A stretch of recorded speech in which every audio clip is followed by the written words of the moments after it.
joint letter by my co-chairman of the Army Caucus, Chet Edwards, and we're asking for answers to questions about the shooter, the alleged shooter, we have to say, being an old criminal justice guy. I have to say the alleged shooter, even though I think there are 200 eyewitnesses to the shooting. But still, we have certain presumptions in the law, and we have to be memorable of those presumptions. Anyway, we need to know who knew what beforehand and why it wasn't reported. I have written an op-ed piece which will be out in the Washington Times, I think, tomorrow or maybe the next day, which I challenge us to think seriously about this political correctness and how it is in many ways driving us down the wrong path in treating improper behavior in this country. I'm a firm believer that we have to, if something is wrong, it doesn't matter what your race, color, creed, national origin, or sexual preference is. I don't care. If it's wrong, it's wrong. And we should be able to say so. And no one should be afraid to report improper military behavior to the appropriate authorities when that behavior could put at risk the lives of our soldiers. And to not do so because of some political correctness agenda, in my opinion, is just wrong. And I think we're going to have to start addressing those things in this country. So that's kind of a little update. And hopefully we'll be able to do this again next week or within the near future and have more details, because I'm hoping to meet with the Pentagon hopefully next week. We've asked for as soon as possible. So that's a great question, Rosie, and thanks for asking. Dave asked, what are your thoughts about the EPA announcement about CO2 regulation and the attempt to use this to blackmail passage of cap and trade? Well, I think you've nailed it, Dave. I mean, it's the reason they've done it. It's actually I would say, a two-fisted approach to getting their agenda done. They know that right now they've counted the votes on the Senate side, and it's my understanding their vote count is 28 votes in favor of cap and trade. So obviously they cannot pass cap and trade on the Senate side with just 28 votes in favor. They're having a hard enough time trying to pass some convoluted health care program over there, but they just don't have the votes. So the second fist was designed to do their agenda anyway. And I believe that President Obama is going to go to Copenhagen, and he's going to tell those people over there, I'll make a commitment to the 17% reduction in carbon, and I'll make it because we'll enforce it through the regulatory agency of the EPA rather than through statutory authority of the Congress. I would argue this is a way to circumvent the will of the people's representatives in Congress. And quite frankly, I think it's wrong, but I think it's an issue that they're going to try to press forward on.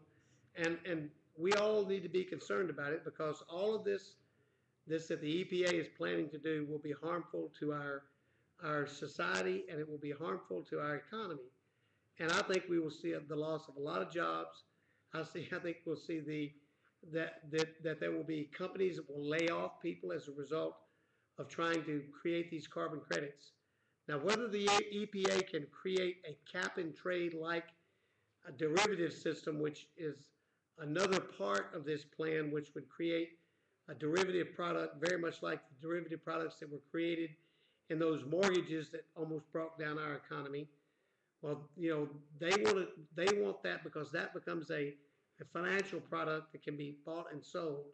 And at least Mr. Gore has made $100 million on those products in Europe, and I think he has a profit motive in some of the things he's doing.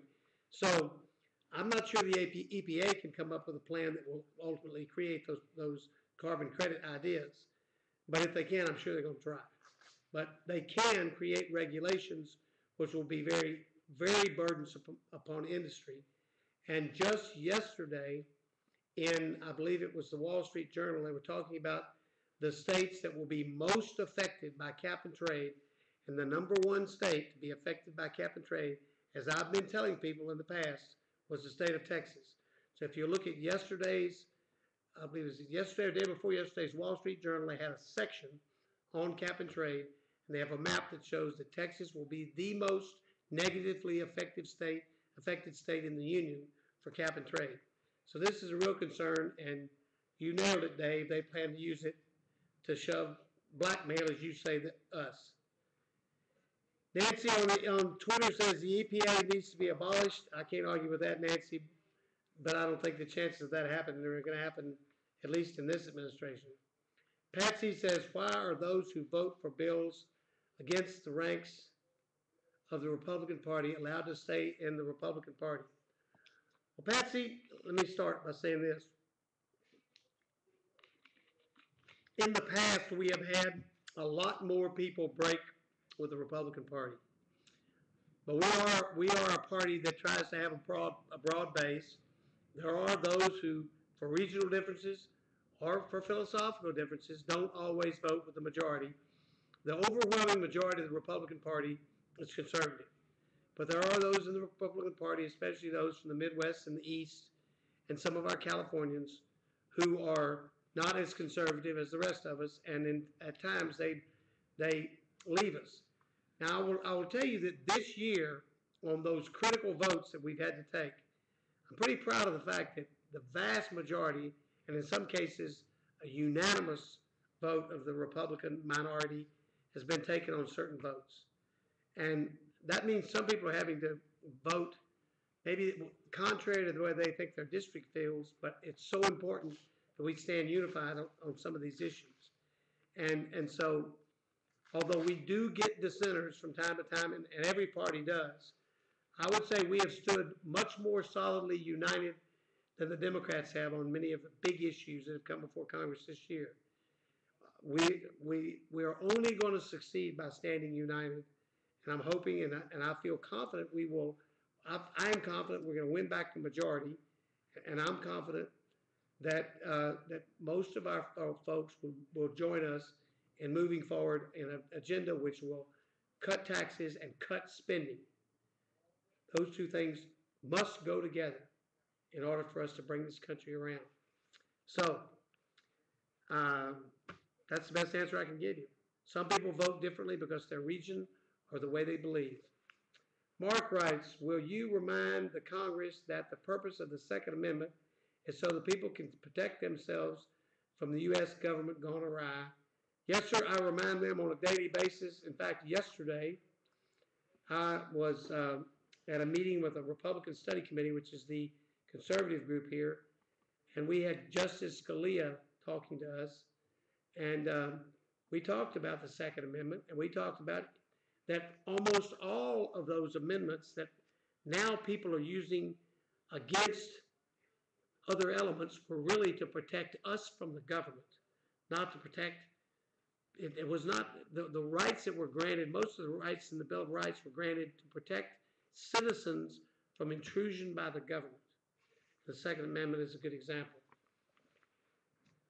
Darren from Temple writes, I myself have called many of the members of the so-called Blue Dog Democrats in the House and Senate, and it seems that many of these people refuse to listen.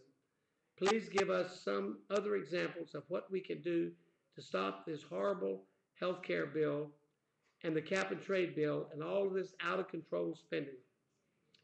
Well, you've raised an issue, Darren, that I appreciate your comment on, because it's my understanding from talking to folks back home who have attempted to call some of our Democrat colleagues that they're not accepting, many of them are not accepting phone calls from area codes outside of their district, which I find very unusual, although I guess they can argue that they're only responsible to their district. But the truth is, all of us are responsible, all of America. And I think they are doing themselves and the country a disservice by not hearing from people whose lives are going to be affected by their vote. So, first off, remember who did that to you and hold it against them. Secondly, we can work in every way we can. Most of these things, healthcare, cap and trade, and all of the other things that are out there are, in the short term, we can reverse these things. If we get the House of Representatives back and the Republicans are in the majority next time, I think we have an obligation to the American people to attempt to reverse all of these things that the Democrats have done this year before they become so entrenched they become entitlements that people will not give up. You know, Ronald Reagan said The closest thing to eternal life on earth is a government program, and even more so, a government entitlement program. So it's important that we do this. Don't quit. Don't give up, okay? Keep plodding away. If you can't get a response in the political process, then when it comes time to the election process, whether it's be in our district or whether it be in some other district, if you want to help, there are ways you can help. I'm not able to talk about politics on this particular broadcast because, quite frankly, this broadcast is a way for me to communicate with constituents on a non-political basis. So I can't go into the politics, but there are other things you can do. Don't quit trying, because by your very nature of trying, you are participating. And although it's frustrating, share your frustration with other people and let them know. Because quite frankly, the only way we're going to open up this process up here is by everybody knowing that they're closing it. And if they're closing it and people are knowing it, they're going to take offense at that, and it will help open the process. It's kind of convoluted, Darren, but that's the best suggestion I can come up with. Joseph asks, will you demand an up or down vote on the floor on H.R. 1207, the bill to audit the Federal Reserve? I am one of the, now I believe, over 200 co-sponsors. In fact, I believe it's over 240 co-sponsors of this particular bill. It has been allowed to be discussed, debated at committee. It may even be on the verge of or out of committee. But whether the leadership will bring it up on the floor is strictly in the hands of Nancy Pelosi and Steny Hoyer. And so, I mean, we will continue to demand this. I will tell you that Ron Paul took Bernanke to task on this issue yesterday in a very heated argument in committee. And it is something that we are all pressing forward on. We discussed it yesterday with Justice Scalia, and he said, as far as he was concerned, the United States Congress has every right to ask for an audit of the Federal Reserve System. So, not that we have to have his permission, but he is a very intelligent member of the Supreme Court, and he agrees with us. So, it's a good idea, and we're going to try our best to get it done. But remember the rules of the House. The majority controls completely. And if they don't allow it to come forward, it's not going to come forward. So I guess keep being active in your diligence to look for that bill. Larry from Georgetown asks, is there nothing that can be done to restore any semblance of checks and balances that were supposed to exist in our government, or do we have to wait until next November? Well, I mean, we do everything we can to check the activity of the House of Representatives. But that activity can only be checked within the rules. We are bound by the rules that the House establishes, and in the House, the majority rules. And it's very one-sided and heavy-handed. When we were in the majority, we had the same power. I don't think we were as heavy-handed as they are, but we certainly could have been if we wanted to be. So when you want to know where the checks and balances are, one of the checks and balances is supposed to lie with the president, but the president obviously is not going to exercise any check and balance. There are checks and balances that are available through the courts, but that's a long-term process. So the only thing we can do is be a voice of the Republic and speak out on behalf of our constituents and try our best to negotiate with these folks to let them give us an up or down vote on some issues that are important to us. Thus far, in the last 4 years, we have been completely unsuccessful, but it is not for want of trying. And just to give you an example, on every bill that comes before the House floor, it goes before the Rules Committee. The Rules Committee decides what amendments are going to be allowed to be voted on, or if any amendments are going to be allowed to be voted on, how long the debate will be on the floor of the House, how much time each member will be given to speak or at least as a block of time, how much time each party will be given to speak on a particular bill. All of that is determined by the Rules Committee, and the Rules Committee meets the night before the vote the next day. And so when we walk on the floor of the House, it's the rules that the Rules Committee writes that determines how we operate on the floor of the House and how we can check or balance the operation of the majority party. Now, the vote in the Rules Committee, I believe there are 9, and don't hold me to this, but it's about 9 Democrats on that part, in that room, and there are 4 Republicans. So guess who wins the vote each time they have a vote? The Democrats, because they have 5 votes more than the Republicans have in the Rules Committee. So people need to know how it functions up here to understand where things are and what's going on. But don't think that the Republican Party is not working every waking hour and some of the sleeping hours trying to figure out ways to get some of this stuff stopped.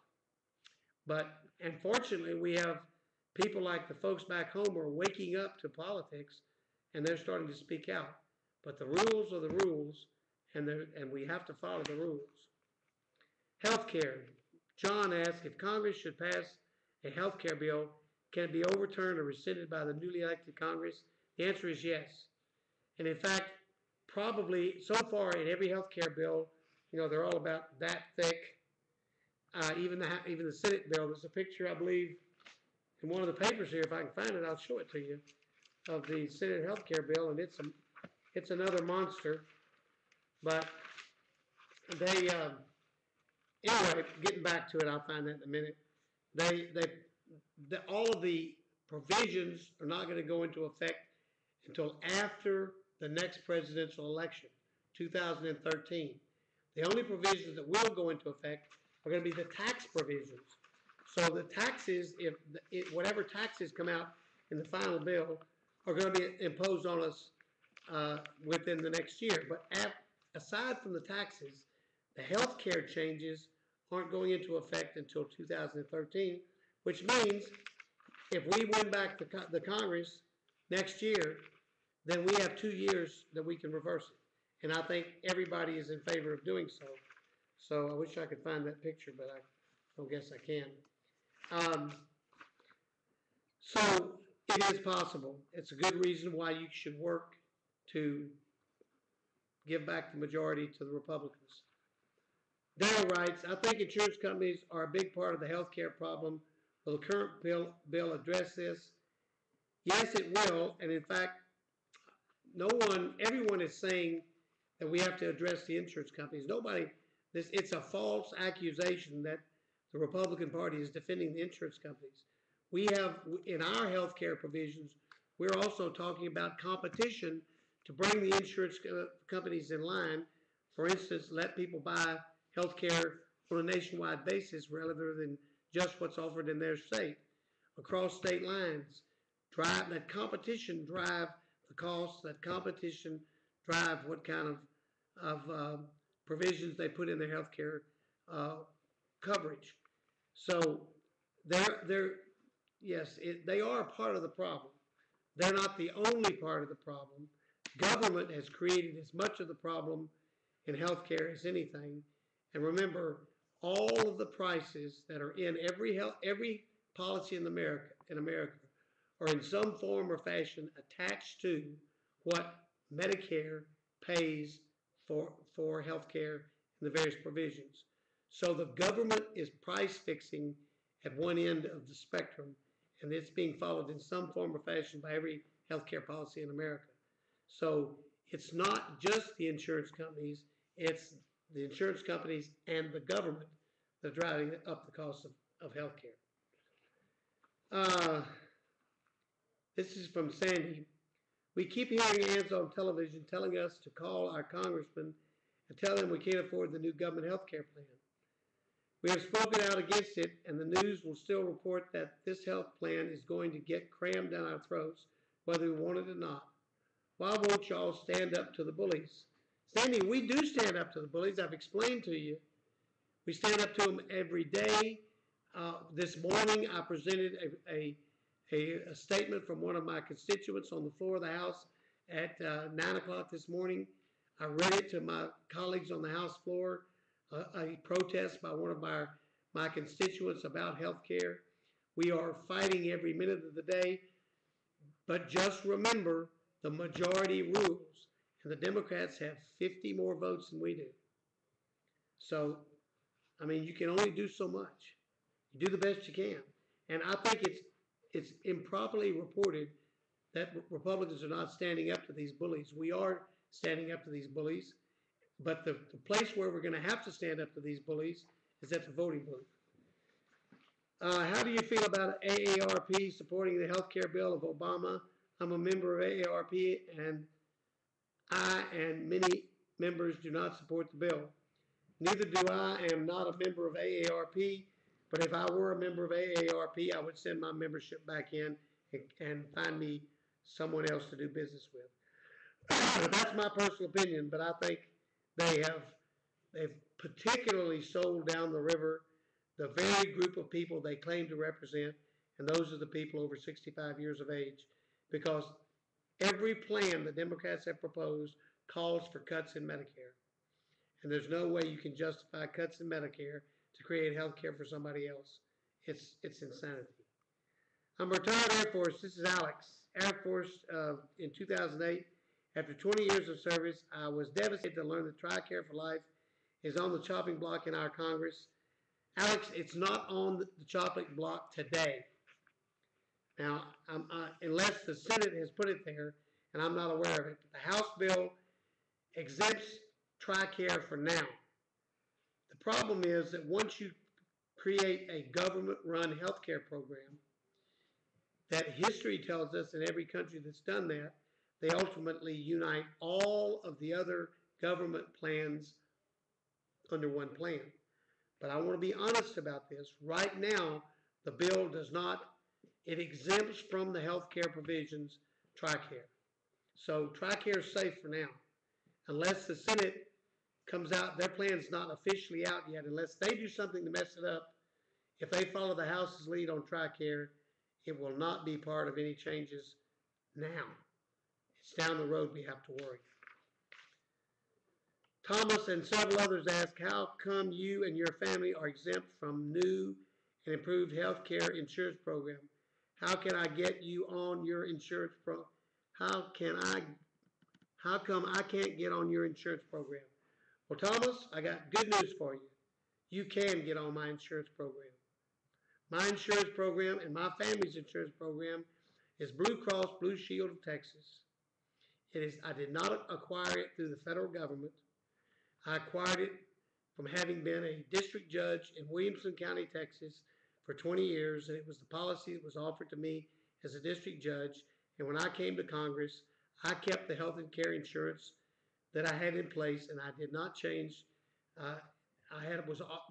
They offered all these plans, but I chose to stay with Blue Cross Blue Shield Texas, and I've been with Blue Cross Blue Shield Texas since I've been in Congress, and it's certainly available to you. So it is a misconception, and you are wrong to accuse me of that because it's not true. Now, I don't think your accusation was meant badly. I think you meant us as a group. We took a vote on the House floor and in my committee, the Appropriations Committee, to say, and the Republicans proposed, if you're going to pass a mandatory health care plan on the American people, Congress should have to be under the same plan. The Republicans voted unanimously that if we were going to impose this plan on the American people, Congress should be on the same plan. The Democrats voted almost unanimously against that amendment, and it failed. Therefore, it is optional to the Congress. It's not mandatory. But I voted for it to be mandatory. If they're going to impose it on you, I'm going to vote against it. But if it gets imposed upon you, I think the Congress should have to be on it too. And I agree with that. But unfortunately, once again, the majority rules. And the Democrats are the majority. Alan says, if the present health care bill passes, my brother-in-law is going to close his small business because the margin of profit is too small to continue operations and pay for health insurance. Wonder how many other businesses are like this across the U.S. Alan, there are thousands, just like your brother-in-law. It's one of our arguments we keep making to our Democrat majority colleagues. you are going to kill small business across the country in many places because of your mandatory insurance policy. They just don't seem to care. Dan from Temple writes in that we need a quick, easy campaign to stop all this big spending. He has an idea for an advertisement, a picture of 10-year-old son with his hand in large shackles and handcuffs, his dad at his side, arm on the shoulder. The caption says, "Please don't shackle my son." It would make even the most heartless of the big spenders stop and think. It's not a bad plan, Darren, and it's exactly what's going to happen. You know, an interesting point, and I have no idea the age of people that are watching this show, but those of you that fall between the ages of 21 and 35, that group was one of the largest groups that supported the change that Barack Obama proposed for America. I don't think anybody ever told them that they are the group that's going to pay for all that this administration has done. They are going to suffer the worst burden. Many of us who are older than they are, we're going to have a burden for a while, but we're going to be out of it. But for their lifetime, their working lifetime, they're going to be carrying the burden of the spending that's gone on in the last 11 months, which is more than all the rest of the presidents put together. You know, it's kind of funny. The great debate in 1983 during Ronald Reagan's first administration was could the American government afford a $28 billion deficit? And it almost brought down the republic because of a $28 billion deficit. This year, we are right now at somewhere around $1.5 trillion in deficit. That's how much the life has changed since Ronald Reagan. It's how much spending has changed. We have got to put the brakes on. It's beyond supportability.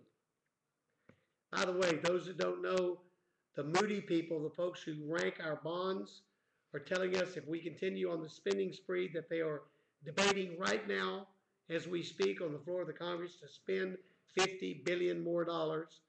If we continue down this path, we could lose our AAA rating for our bonds, which would mean the interest cost on our bonds would double and would mean the availability of credit for America would be severely curtailed. And if they re-rate and drop the rating on our bonds, we are living in serious times, and I'm glad all of you are taking this stuff seriously. Betty from Killeen says, I just don't think the government should decide whether or not I need the test my doctor has ordered on my heart. I agree, Betty. I don't think the government should decide the availability of tests for anybody. Ronnie says, can you please get a word to Obama that if he would drop the health care bill and cap and trade, that a lot of businesses would start hiring as they are currently afraid to, as they are unsure as to what these two items will do, and they cannot afford to hire. You have hit the nail on the head. I will tell you, there was a meeting at the White House today. The Republican leadership went to that meeting and told the president exactly what you just said, that the reason people are not hiring is more than just the availability of the bank money and other things. It's because they don't know what the future holds. And if they would just get away from this craziness, people would start back to hiring people. The president's response was, that's not true. You're at fault because you're scaring the American people. Well, I agree with you. Uncertainty breeds caution. And I think that's what's going on with small business. Immigration. Sir, many U.S. citizens are outraged at the fact that illegal immigration seems to be ignored. Excuse me. Are Congress or any other government officials doing anything to stop illegal immigration and actually reverse it? We have, during the Republican administration, we passed an awful lot to beef up the border. A lot of the bureaucrats have failed in their mission, but we have beefed up the border some. It is not on the radar screen right now for the Democratic Party. However, I expect it to be on the radar screen after Christmas, sometime around mid-January. Uh, the Hispanic caucus is going to drop an immigration bill probably next week. I am probably going to be very violently opposed to that immigration bill because it's going to contain amnesty, and I'm opposed to amnesty. I'm opposed to rewarding the breaking of American laws. It's the nature of my life as a judge. I don't reward lawbreakers. I punish lawbreakers. So, but the debate is coming, and we have to be cautious about that debate. I'm hopeful we'll protect our borders, but I'm not optimistic. Let me skip down here.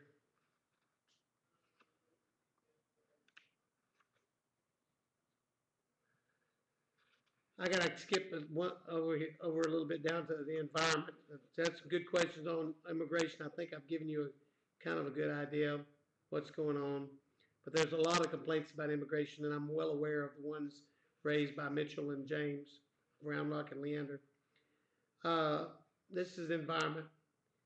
Emil writes, thank you so much for background to show you showing standing up against liberalism. I applaud your efforts in these very trying and painful times. I have a question about what our president is doing in relation to Copenhagen. What will happen to Texas if he goes through with these climate measures? Texas will get clobbered, Emil. Or Emily, I'm sorry, Emily will get clobbered. And let me say something else. The president is going to make a statement, and I'm afraid he's going to make a commitment to a carbon reduction, which quite frankly should require a treaty and should require approval by the Senate. But they are circumventing that by going through the EPA. I would expect there to be court challenges, hopefully, to tie up the EPA's hands. But they're going to try to do through the EPA what they can't do through the Senate, and that's just being autocratic and dictatorial, and I'm very opposed to it. And so I'm very upset about it. But Texas will get hurt worse than any state in the union. Tom from Cedar Park, the head of EPA, Lisa Jackson, threatened to regulate greenhouse gases if Congress does not pass cap and trade. Can you think of any other actions you could take to fight the EPA's irresponsible power grab? We are fighting it. We're going to fight it tooth and nail, and I'm going to tell you that we will do things to block it here, and I'm hopeful that the companies that are affected by it will do things to block it in the courts. But it's going to take a united effort. We can't cave in to this bullying. Skip down a little bit. Sandra says, can you co-sponsor a bill that will limit the EPA and its takeover of the environment? Do not let the administration blackmail Congress. Just pass a bill that takes CO2 out of the hands of the EPA. Hey, Sandra, that's a great idea. They outvote us by 50 votes, as I've explained to you. I'll be glad to introduce the bill. I will tell you that they control what comes out of the committees, and they control what goes to the floor for votes, and they have 50 votes more than we do.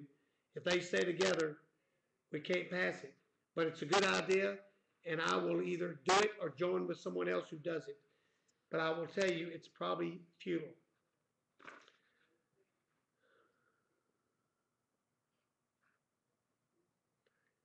Belva asked, can we stop Obama from making an agreement at the global warming conference? He can make an agreement. I think he's circumventing his authority, but that'll all be shaken out in our discussion after it happens. Josie asked, why is it that retirees and disabled veterans are not receiving a cost of living allowance? Is this the price I'm paying for the money that was sent to corporate America so they can have big parties? No, it's the price. It's the cost of the money that was spent on TARP, on the stimulus package, on the excessive budget that was passed by the Democratic Congress, and on the other spending bills that have been done. That's why we're not having a COLA. The choice to not have a COLA was made by the Barack Obama administration. And we were directed by the administration there would be no COLA this year. Miscellaneous.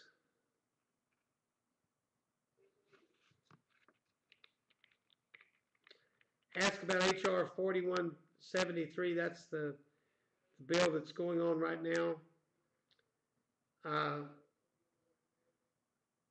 Dave has a lot of questions. Let me see if I can read this. What does HR 4173 really accomplish? Will this bill give the feds more control over the financial sector? Absolutely, from top to bottom. HR 4173 is the Democrats' 1,300-page financial regulation bill. It will create a TARP-like bailout authority. It will impose a $150 billion tax on financial firms. It expands the powers of the Federal Reserve to create a credit czar and creates complex regulations and financial requirements that in the end will affect every sector of the economy. That's what this bill did. This is another one of their takeovers of a part of our economy. They have taken over the automobile industry. They have taken over the banking industry. They're now taking over the financial services industry, including credit card companies. And even today, I had credit unions in here talking to me about things it does to them. It's going to affect community banks. It's going to affect every source of credit, even down to the mom and pop grocery store that offers credit. So this is, once again, you're going to be turning to the federal government if the Democrats get this bill signed into law for everything to do with financial services in this country. It's a bad bill. It should be killed. I'm having to move on because our time is running out.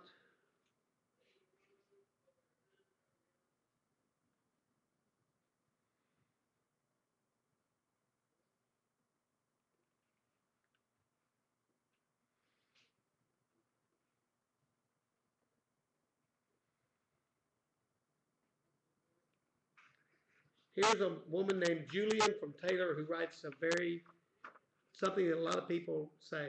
I'm going to read it to you and then I'm going to answer it. Congress making sure that they take care of themselves with salary increases, increases in office expenses, purchases of unnecessary aircraft for their personal use, continued exclusion from Social Security and health care, continued special treatment of selected parts of our society has finally made me very angry. I'm sorry that I do not feel that you or any other member of Congress deserves any special treatment that is not enjoyed by all of us, while our senior citizens being completely forgotten in all this legislation. All right, Julia, everything you have to say here is incorrect. So I want to correct this for the record.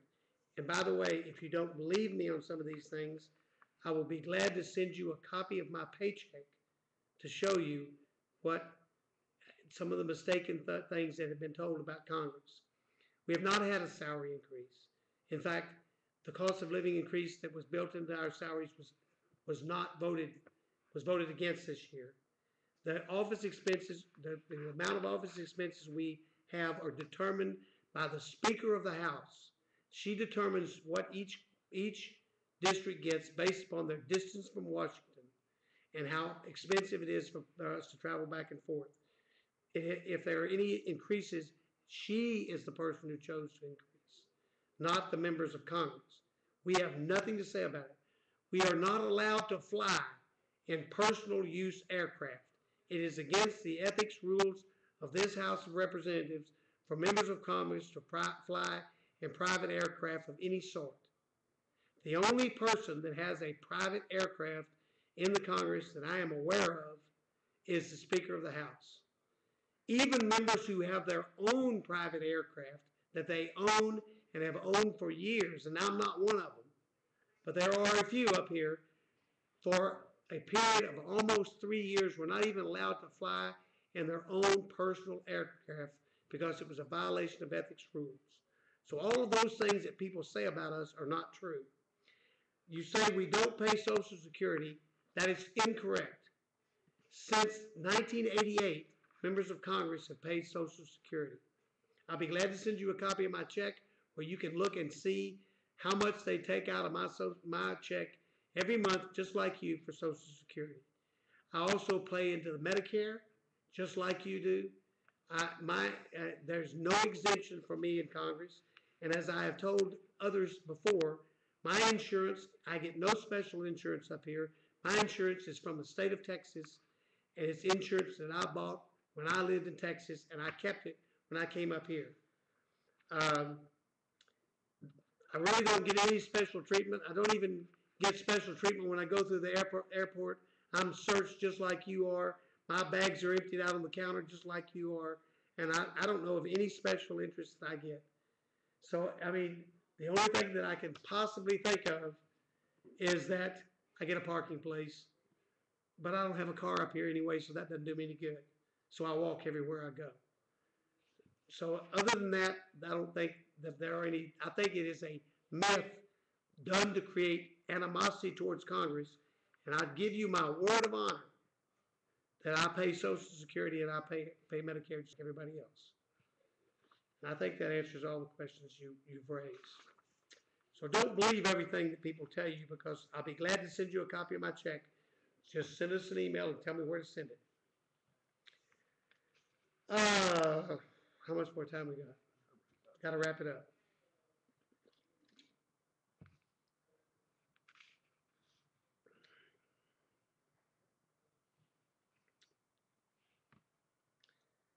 Alan and Jeannie ask, this is about energy. Here's one that I got to say, because I've been working hard on this for a long time. Thank you for standing up for the rule of law. You may be a voice in the wilderness, but at least you're being that voice. I believe in the rule of law, and I speak about it every week on the floor of the House because it's important. We will be talking more about the rule of law. In fact, to mention that, I want to share something with you. My son just called me tonight, told me about a construction worker who owed taxes from 2002, 2004, and 2005. He was behind on his taxes. He made a payment he thought applied to 2002 or 2004, but they applied it to 2002, and now they've sent him a bill for his back taxes.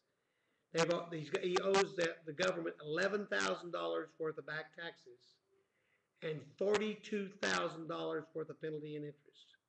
This is the reason I have been talking on the floor of the House about the fact that Charlie Rangel paid no penalty and interest, and Secretary of Treasury Geithner paid no penalty. When a construction worker who owes $11,000 in back taxes pays $42,000 worth of penalty and interest, when Geithner and Rangel both owed more than $11,000 in back taxes and they paid no penalty and interest. Actually, Geithner paid interest, but Rangel paid no penalty and interest. That's circumventing the rule of law, and that's what I've been talking about. Thank you for that, Rick. I appreciate it. And Linda. Alan and Jeannie asked, U.S. is now the largest proven reserve of natural gas, and Texas is the largest producer of natural gas by far, producing about 28% of the nation's natural gas, according to U.S. EIA. What is the delay in using natural gas in the national transportation industry? What is your stance on H.R. 1835, encouraging that as an alternative energy? I co-sponsor that legislation. I agree with Boone Pickens. Natural gas is a great fuel for our vehicles. I am looking forward to people finally giving up on some of this craziness and getting down to real solutions of alternative energy, and natural gas is an alternative energy that would reduce the carbon emissions if that's a problem, because quite frankly, natural gas burns cleaner than gasoline or diesel, and I would like to see the vehicles of the cars of America driving on natural gas, and I believe we would be cheaper and better served than natural gas. It is a resource that we have just scratched the surface of our deep deposits of natural gas. The Barnett Shale, which we are mining in Texas right now, outside of Fort Worth and in that area, that same shale deposit stretches all the way across the United States to Pennsylvania, where they are also now tapping into that natural gas reserve.